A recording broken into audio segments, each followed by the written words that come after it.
Gmar Chatima Tova. As we prepare for the Yizkor service, we prepare to remember those we have lost, and we also confront our own mortality. There are many parallels between this day and the time spent in preparation for the end of life. Many of us stop eating and drinking. This white robe is called a kittel and is designed to be like a burial shroud.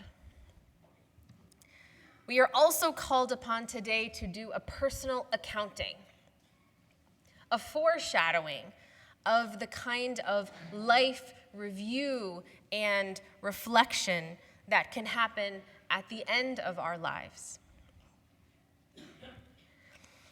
I have had the tremendous and quiet honor of being with people at the end of their life. In our community, in my previous pulpit, in my own family, and in my rotation as a hospice chaplain. These have been and continue to be emotional and impactful experiences. I pray that by sharing a few of these stories with you today, anonymously, that we will continue to make their memories a blessing. Zichronam livracha. I learned from them something truly sacred, something which outlives them and which will outlive me too. The end of life teaches us that there comes a time when it just has to be enough. It just has to be enough. Paradoxically, even though it is not enough time, not enough strength, not enough life, anyway, we must accept that it has to be enough.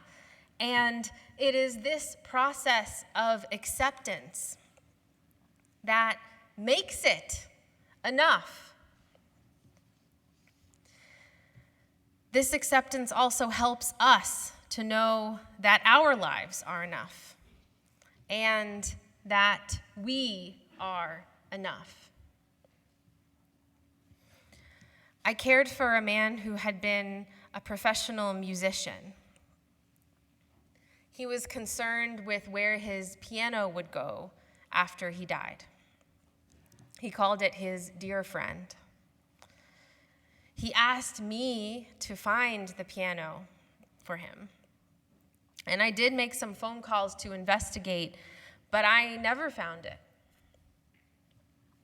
I could not give him what he asked for in this way or in other ways.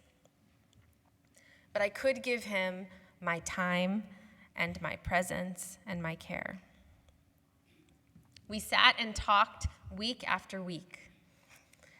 I played his favorite jazz music on my phone, Ella Fitzgerald. One minute he complained that they forgot his chocolate ice cream. We talked about that.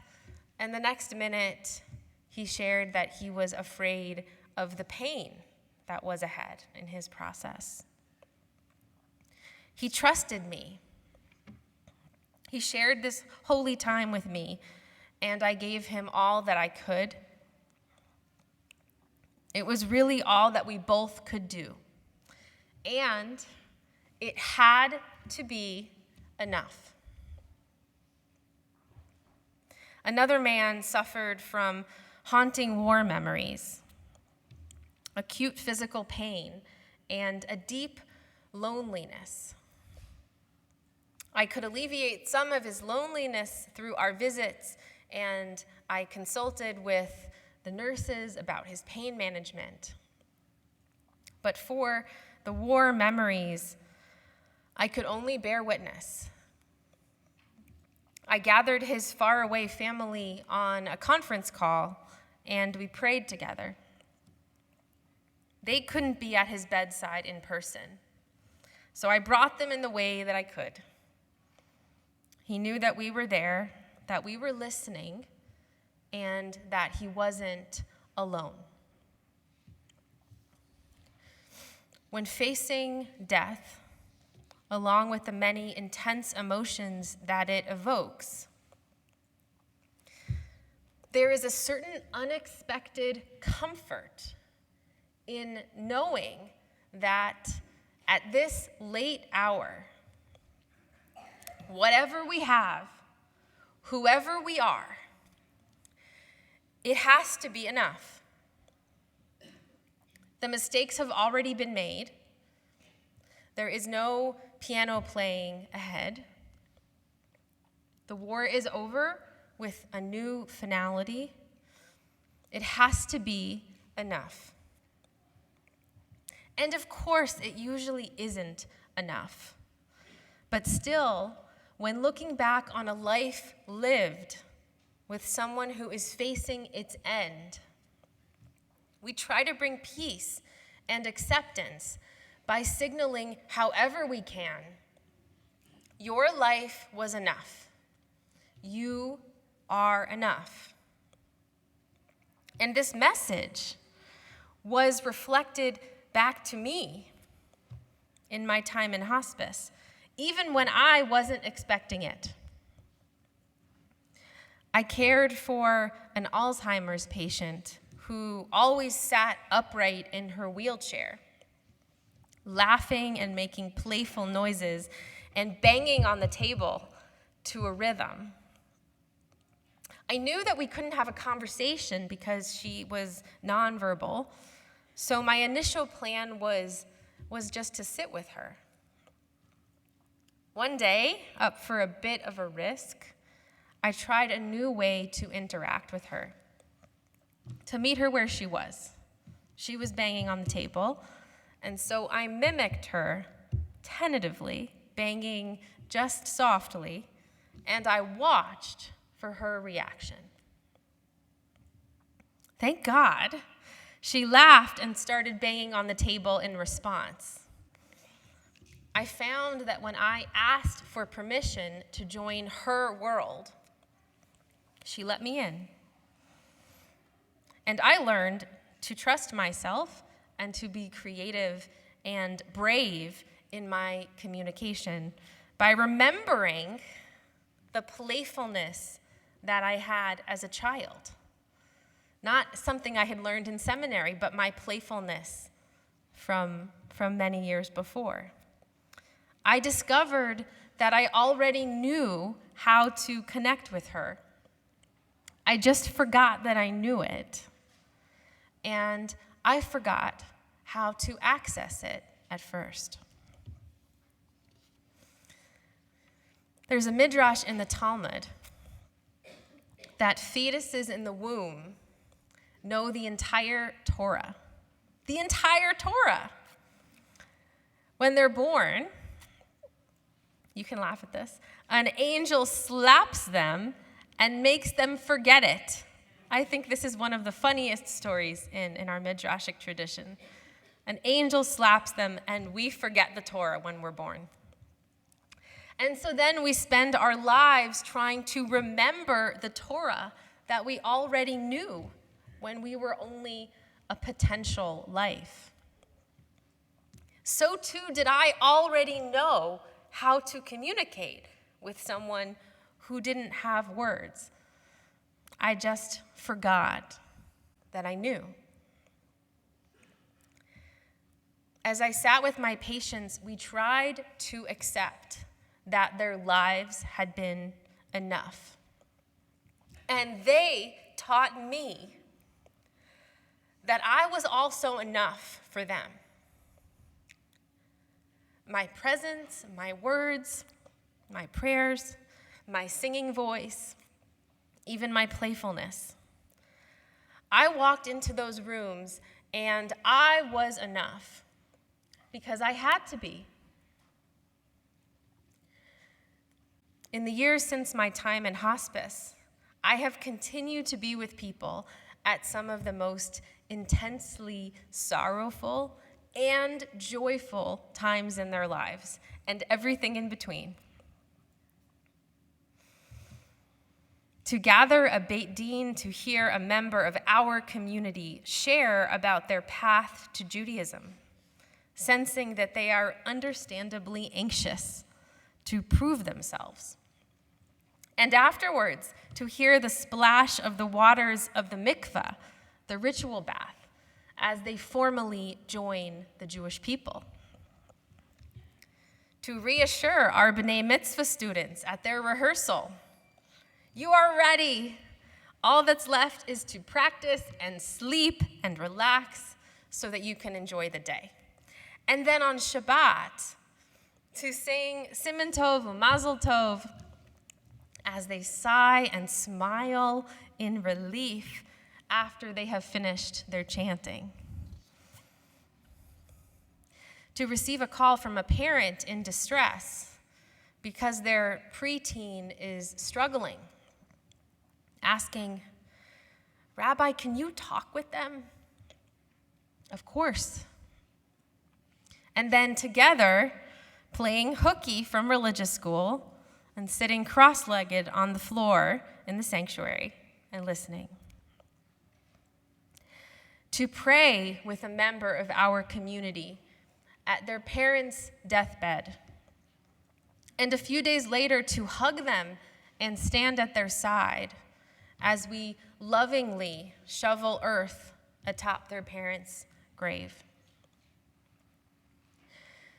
These are all moments when I know that I cannot erase pain or other uncomfortable feelings.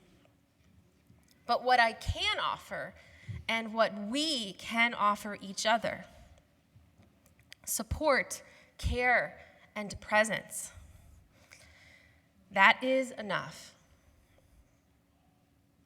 On this day of judgment, when we encounter liturgy that imagines God deciding whether we will be inscribed in the book of life, especially today, we must remember that we are enough. In the Unetana Tokef, a prayer which we will recite later as part of the Musaf Amidah, its stirring refrain imagines that God decides who will live and who will die. Maybe it's familiar. Who by water, who by fire, who by earthquake, who by plague. But earlier in that same prayer, we say to God, and I hope we remind ourselves too, of how God will make this judgment. Emet ki ata tizkor kol hanishkachot. God, you remember all that is forgotten. Rabbi Michal Springer teaches on this text. Some of you met her when she formally installed me as a rabbi here at Bethel, and she also supervised my hospice chaplaincy those years ago. Rabbi Springer teaches that this prayer is about what she calls the comprehensiveness of God's remembering. God remembers all that is forgotten. So when we first hear that, we might panic, fearing that if God or anyone else truly remembered everything, game over. We would be done. We would not be worthy of love, let alone being written in the book of life. But there is another way this comprehensive remembering can be a comfort. God remembers the good in us too. If I can look to God or to you, and if you can look to me, and if we can both know and remember each other and still find love and relationship, that is an enormous relief. Of course, we always strive to be the best versions of ourselves. And that is certainly the task of the day. But if there is a grand accounting today with heaven or with each other, let us harness at least as much compassion as judgment, at least as much much rachamim as din. You have to match the symmetry of the English and the Hebrew. At least as much compassion as judgment. Even if we wish we had more time or better time with those we've lost, our relationships with them are enough as we remember them and honor them today. Even if we wish we were better in many ways, what we can do now is enough, and we are each enough as we are. After all, the rabbis teach us that we knew the entire Torah before we were even born. We just forgot that we knew. So our work is to remember and to internalize what God remembers, a comprehensive and compassionate remembering, so that we also have compassion with ourselves and with each other. You are enough. I am enough. We are enough. Gemar Chatima Tova. May you be inscribed and sealed well in the book of life.